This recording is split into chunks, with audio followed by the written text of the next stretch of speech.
आजकल इंडिया में ना बहुत सारे लोग हैं जो कि सोचते हैं कि हम जॉब तो कर रहे हैं, बट उन्हें ये भी पता है कि हमारी जॉब में हम सिक्योर नहीं हैं। आज नहीं तो कल हमें बिजनेस करना होगा, और वो सोचते तो बहुत हैं बट ऐसा वो जल्दी शुरू नहीं करते हैं, बिकॉज उनके साथ में बहुत सारी रिस्पॉन्सिबिलिटीज़ होती है। फैमिलीज़ की रिस्पॉन्सिबिलिटी होती है, अगर वो शादी कर रहे हैं तो उनके पास में बच्चों की रिस्पॉन्सिबिलिटीज़ होती है। बट कहते हैं ना, रिस्क है तभी रिस्क है। तो लाइफ में हमेशा से ना, अगर मान लो अगर 8 घंटे काम करते हो, 8 घंटे जॉब करते हो, तो बाकी का जो 4 घंटा 3 घंटा है उसको आप दो अपने बिजनेस को। अब मान लो अभी अगर मान लो अगर उसमें पैसिव इनकम का सोर्स नहीं बनाते हो तो आप जॉब कब तक करोगे? देखो, प्रॉब्लम का कोई सोल्यूशन नहीं होता है, प्रॉब्लम का कोई टाइमिंग नहीं होता बता के आने का, वो कभी भी आ सकती है। तो जब भी आप स्टार्ट करना चाहो तो उसको जल्द से जल्द स्टार्ट करो, क्योंकि कल तो किसी का वेट नहीं करता है ना। तो सबसे पहली बात है कि अगर बिज़नेस स्टार्ट कर रहे हो तो आज से स्टार्ट कर दो। कोशिश करो कि छोटे से छोटा बिज़नेस स्टार्ट करो, जिससे कि आपको ईज़िली थोड़े पैसे लगा के आप थोड़े पैसे कमा सको। जब आप छोटी चीज़ों के साथ ये करना, एक्सपेरिमेंट करना शुरू कर दोगे ना, तो कल को आप बड़ी चीज़ों के साथ में ईज़िली खेल सकते हो। अगर आपने स्टार्टिंग में बहुत बड़ी फंडिंग लगा दी और सोचा कि आपके पास में आपको मिल जाएगा बहुत अच्छा पैसा, बट अगर नहीं मिला तो लग गई, ठीक है, तो ना लगे इससे बढ़िया है अगर आपके पास में थोड़ा बहुत पैसा है तो आप उसको थोड़ी थोड़ी जगह इन्वेस्ट करो। एक साथ एक ही जगह पे बहुत सारा पैसा इन्वेस्ट मत करो। छोटे बिजनेस में एक कम रिस्क का होता है खतरा, ठीक है, काउंटर रिस्क लो। सबसे बड़ी बात है, अगर आप जॉब कर रहे हो तो जॉब भी करो, एक स्टेबल जॉब करो जिससे आपको एक फिक्स इनकम मिलती रहे। इसके साथ साथ आप एक पार्ट टाइम बिजनेस या पार्ट टाइम एक फ्रीलांसिंग स्टार्ट कर दो। कुछ फ्रीलांसिंग काम है जिनको मैं बताता हूँ। जैसे कि आपका एक पहला काम है वीडियो एडिटिंग का। अगर मान लो आपको थोड़ा बहुत कंप्यूटर स्किल आती है आपको, तो आप वीडियो एडिटिंग के सॉफ्टवेयर सीख सकते हो। कंटेंट राइटिंग, आप आराम से इजीली किसी भी कंपनी के लिए आप कंटेंट राइटिंग कर सकते हो।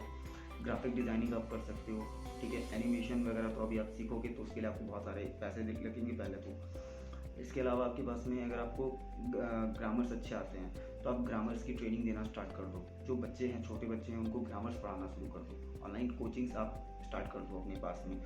स्टार्ट करिए। आपको आपकी जो भी स्किल है, आपने अपनी एजुकेशन की है, BA BSc BCom MCom PhD जो भी आपने किया है, आपकी जो भी स्किल है, लगता है कि हाँ मैं इस चीज़ में बेस्ट हूँ और आप उस चीज़ को आगे किसी की हेल्प कर सकते हो, तो मत देखो आप अपना फ़ायदा स्टार्टिंग में मत देखो। आप पहले दूसरों का फ़ायदा देखो, बिकॉज अगर आप दूसरों का फ़ायदा देखोगे ना तो वो खुद ब खुद वैल्यू ऐड करने के बराबर होगा। और जब भी आप वैल्यू ऐड करोगे तो आपको उसका बेनिफिट तो मिलना ही मिलना है, ठीक है। तो ये चीज़ें ध्यान रखना कि ज़रूरी नहीं कि आप सारा काम अपने पैसे के लिए ही करो। स्टार्टिंग में आप पैसे के लिए मत करो, कुछ चीज़ें आप एज अ लोगों की हेल्प करने के लिए करो। इससे आपकी भी वेल्थ होगी, वेल्थ बढ़ेगी। दूसरी चीज़ दोस्तों, ये मैसेज उन स्टूडेंट्स के लिए है जैसे कि वो पढ़ते पढ़ते बहुत ज़्यादा पढ़ लेते हैं और थक जाते हैं, उनका मन नहीं करता पढ़ने में। तो एक चीज़ ध्यान रखना दोस्तों कि आप सिर्फ इन करोगे और आउट नहीं करोगे तो मज़ा नहीं आएगा।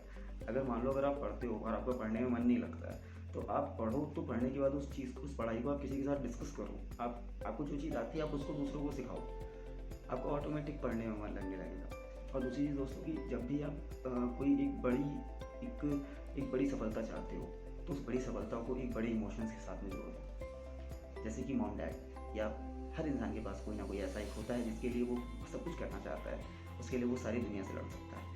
तो ऐसे इंसान की तरफ अपने इमोशंस को बढ़ा दो, बिकॉज इमोशंस में बहुत पावर होती है, प्यार में बहुत पावर होती है। बिकॉज अंग्रेज़ों ने हमारी जो एजुकेशन सिस्टम है वो बहुत ही ज़्यादा एक काम करने वाली बना दी थी। जो सर मैकॉले थे स्टार्टिंग में, उन्होंने 18 के दशक में लगभग उन्होंने ऐसी एक एजुकेशन सिस्टम लेके आया था इंडिया में, जिसके थ्रू कि वो इंडिया में तो राज कर ही रहे थे। 200 सालों तक अंग्रेजों ने राज किया है, लेकिन आपको पता है दोस्तों, आज भी अपना इंडिया गुलाम है, खुद से गुलाम है, अपनी ही बेटियों से गुलाम है। हम अपने में ही उलझे रहते हैं, हम कंपटीशन करते हैं। हमारा काम कंपटीशन करना नहीं है, कंपीट करना नहीं है। हम तो गुरु हैं। पूरी दुनिया से लोग आते थे हमारे यहाँ पे, हमारे भारत में पढ़ने के लिए। ऐसी यूनिवर्सिटीज़ थी जिसमें पूरे विश्व से लोग आते थे पढ़ने के लिए। हमारे यहाँ के राजा महाराजा, दूसरे हमारे यहाँ के गुरु, हमारे यहाँ के शिक्षक बाहर जाते थे, पूरे विदेश में जाते थे पढ़ाने के लिए। तो हमें किसी से सीखने की ज़रूरत नहीं है, हमें ऑलरेडी वो चीज़ें आती हैं। आज के टाइम में अगर हमारे यहाँ पे अगर इतनी एजुकेशन नहीं होती तो इतना बड़ा मार्केट इंडिया में डेवलप नहीं हो रहा होता। हाँ, हम अपनी चीज़ों को बहुत सस्ते में करते हैं, हमें अपनी स्किल्स की वैल्यू नहीं पता है, ये चीज़ें हो सकती हैं। हमारे पास में हमें अपनी वैल्यूज़ नहीं पता है, तो आपको अपनी वैल्यूज़ को जानना बहुत ज़रूरी है कि आज की डेट में आपकी वैल्यूज़ क्या क्या है। देन इसके साथ ही साथ आप विश्व गुरु बनने से अच्छा विश्व स्टूडेंट बने, बेहतर स्टूडेंट बने। बिकॉज स्टूडेंट बनेंगे तो आपको पता होगा कि क्या सही है क्या गलत है, ठीक है। तो थैंक यू दोस्तों।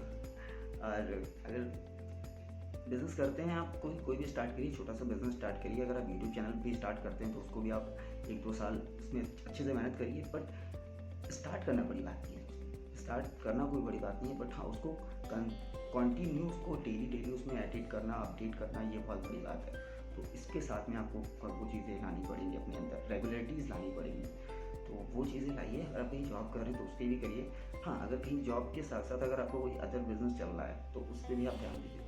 आपकी कोई स्किल है, बचपन की स्किल है जिसको आप नहीं बढ़ा सकते हैं, तो वो चीज़ें करिए। All the best.